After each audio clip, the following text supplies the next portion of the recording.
Hello and welcome to Lavneesh sir की class. आज की ये शिक्षा निदेशालय राष्ट्रीय राजधानी क्षेत्र दिल्ली की वर्कशीट नंबर 29 जो कि कक्षा 7वीं के विद्यार्थियों के लिए है।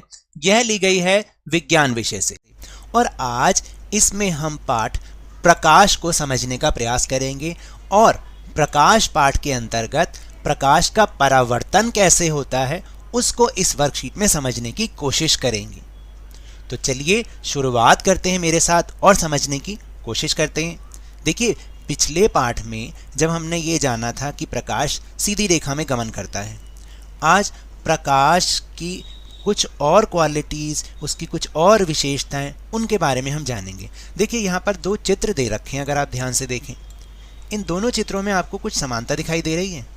देखिए, इसमें एक मोमबत्ती एक दर्पण के आगे यानी शीशे के आगे रखी हुई है जिसमें उसका प्रतिबिंब बन रहा है और एक झील का किनारा है और देखिए पानी में भी उस पूरे जो वहाँ का सीन है उसका एक प्रतिबिंब बन रहा है। आखिर ये क्यों है, कैसे है, इसके बारे में जानते हैं। अभी तक हमने जाना है कि प्रकाश सीधी रेखा में गमन करता है। पिछली बार हमने समझा था ना ये, क्योंकि यह एक मुड़े हुए पाइप से गुजर नहीं सकता। जब पाइप सीधा होगा तभी हमें वो दिखाई देगा, परंतु जब प्रकाश एक पॉलिश किए हुए या चमकदार सतह पर गिरता है तब क्या होगा।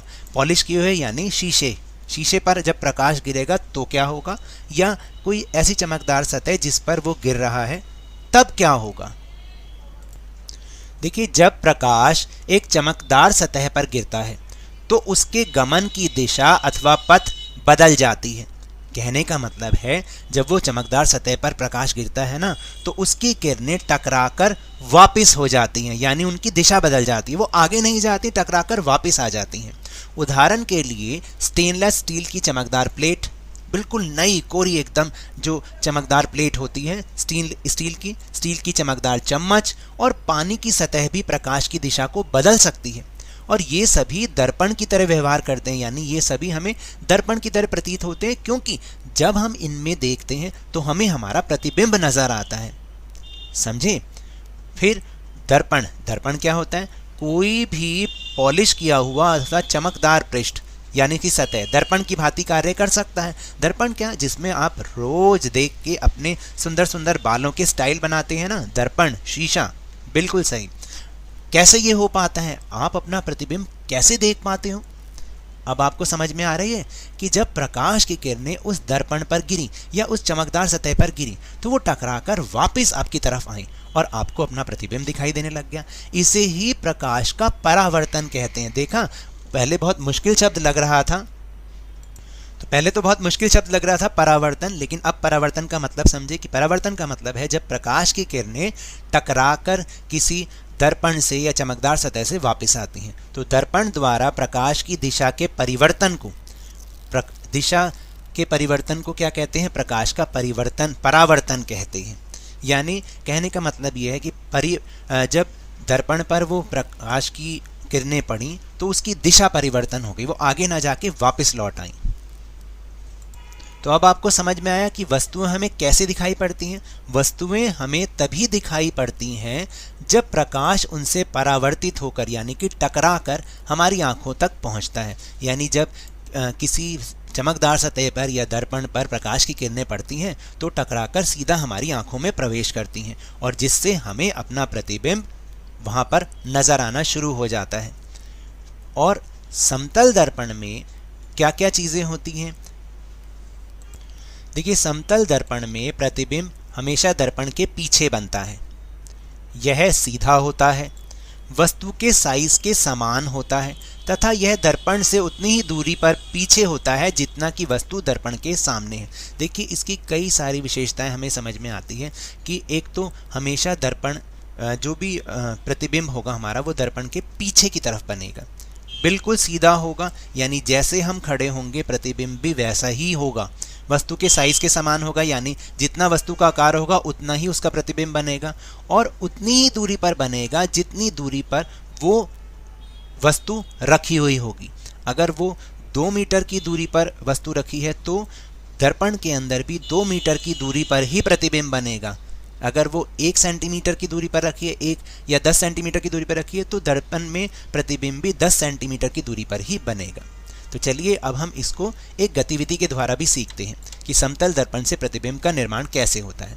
आइए एक गतिविधि के साथ इसे सीखते हैं। समतल दर्पण के सामने एक जलती हुई मोमबत्ती रखिए, जैसे कि चित्र 1 में हमने देखा था। मोमबत्ती की लौ को दर्पण में देखने का प्रयत्न कीजिए। ऐसा प्रतीत होता है कि जैसे कि इसी प्रकार की एक मोमबत्ती दर्पण के पीछे रखी है। जो मोमबत्ती दर्पण के पीछे रखी प्रतीत होती है वह दर्पण द्वारा निर्मित मोमबत्ती का ही प्रतिबिंब है। अब मोमबत्ती को दर्पण के सामने अलग अलग स्थिति में रखिए और प्रत्येक अवस्था में प्रतिबिंब को देखिए। तो फिर आपको जो अभी अभी हमने विशेषताएं समझी हैं ये बिल्कुल अच्छे से समझ में आ जाएंगी कि अगर आप देखेंगे कि वो प्रतिबिंब कैसे बना, जब मोमबत्ती पर प्रकाश पड़ा और प्रकाश जो है वो दर्पण पर पड़ा और दर्पण से टकराकर वापस हमारी आंखों में आया तो हमें उसका प्रतिबिंब दिखने लग गया। अब क्या हुआ कि आप जब मोमबत्ती को आगे पीछे खिसकाएंगे तो जितना पीछे खिसकाएंगे प्रतिबिंब भी उतना ही पीछे बनेगा, बिल्कुल सीधा होगा। ऐसा तो नहीं कि मोमबत्ती सीधी खड़ी है और प्रतिबिंब इसका उल्टा बन रहा है, ऐसा नहीं होता। तो ये सब चीज़ें हमें इसकी विशेषताएं, समतल दर्पण से प्रतिबिंब कैसे बनता है उसकी विशेषताएं हमें समझ में आ जाएंगी। तो चलिए अब हम चलते हैं अपने अभ्यास के प्रश्नों के लिए। तो पहला प्रश्न है कि दैनिक उपयोग की चीज़ों के 3 उदाहरण लिखिए जो दर्पण की तरह काम करते हैं, यानी दर्पण के जैसे ही काम करते हैं। वो हैं स्टेनलेस स्टील की चमकदार प्लेट, स्टील की चमकदार चम्मच और पानी की सतह। इन तीनों ही चीज़ों में हम अपना प्रतिबिंब देख सकते हैं, इसलिए ये दर्पण की भांति काम करते हैं। फिर प्रश्न नंबर 2, प्रकाश के परावर्तन से आप क्या समझते हैं। अब सब परावर्तन आपको समझ में आ गया होगा कि दर्पण द्वारा प्रकाश की दिशा के परिवर्तन को प्रकाश का परावर्तन कहते हैं, यानी कि दर्पण प्रकाश की दिशा को बदल देता है, तो इसको हम प्रकाश का परावर्तन कहते हैं। फिर तीसरा प्रश्न है कि समतल दर्पण द्वारा निर्मित प्रतिबिंब के 4 गुण लिखिए, यानी उसकी विशेषताएं लिखिए जैसा वो प्रतिबिंब बनता है उसके बारे में। तो पहली जो विशेषता है वो है समतल दर्पण में प्रतिबिंब दर्पण के पीछे बनता है। फिर यह सीधा होता है, क्योंकि आप जैसे खड़े होंगे या जैसे वस्तु रखी होगी प्रतिबिंब भी बिल्कुल वैसे ही होगा। यह वस्तु के साइज के समान होता है, यानी जैसी भी वस्तु होगी बिल्कुल उसी साइज का ही प्रतिबिंब बनेगा। बड़ी होगी तो बड़ी और छोटी होगी तो छोटा प्रतिबिंब। फिर चौथा है कि यह दर्पण से उतनी दूरी पर पीछे होता है जितना कि वस्तु दर्पण के सामने, यानी कहने का मतलब यह है कि जितनी दूरी पर वो वस्तु रखी है दर्पण में प्रतिबिंब भी उतनी दूरी पर ही बनेगा। और फिर चौथा और आखिरी प्रश्न, वस्तुएं हमें कैसे दिखाई देती हैं। बहुत इंपॉर्टेंट क्वेश्चन है और हमें आगे के समझने के लिए भी है कि कोई भी वस्तु हमें कैसे, भाई इसलिए तो बोलते हैं, देखिए जैसे वस्तुएं हमें तभी दिखाई देती हैं जब प्रकाश उनसे परावर्तित यानी कि टकरा कर हमारी आंखों तक पहुंचता है। और इसलिए आपने देखा होगा अंधेरे में आपको वस्तुएं नहीं दिखाई देती, क्योंकि प्रकाश की किरणें उस वस्तु से टकराकर हमारी आंखों में पहुंच ही नहीं रही हैं।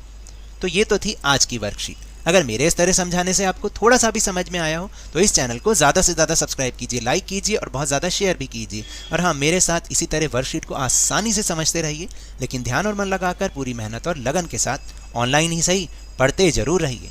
और अगर आपको कोरोना वायरस को हराना है ना, तो मास्क ज़रूर लगाइए और जब अवेलेबल हो उसका टीकाकरण भी ज़रूर करवाएं, क्योंकि जब तक दवाई नहीं तब तक कोई ढिलाई नहीं। धन्यवाद।